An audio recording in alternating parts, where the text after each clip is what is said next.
So, paano nga ba mag-reserve ng bahay ang isang OFW sa Pilipinas? Well, tulad nung nabanggit ko kanina na naging problema ng ating OFW client, kailangan muna natin makapag-assign ng ating representative, and then right after that, pwede na nating i-prepare yung ating mga requirements.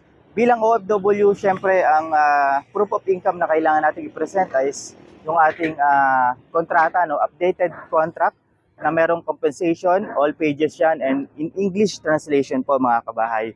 And followed by syempre yung ating mga government issued ID, including our passport po, proof of billing like yung Meralco bill or Telco bill dito sa Pilipinas.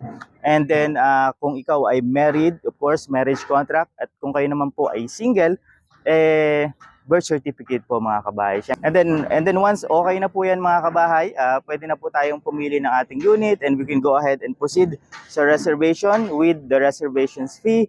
And then yan, nakalock in na po at reserved na po yung unit sa inyo. And kagandahan naman dito sa atin sa Siria po mga kabahay, meron tayong tinatawag na one-stop shop na GC, kung saan nandito tayo lahat, including yung ating mga officers dito sa Siria, na talaga namang gagabayan kayo sa lahat ng proseso, every step of the way.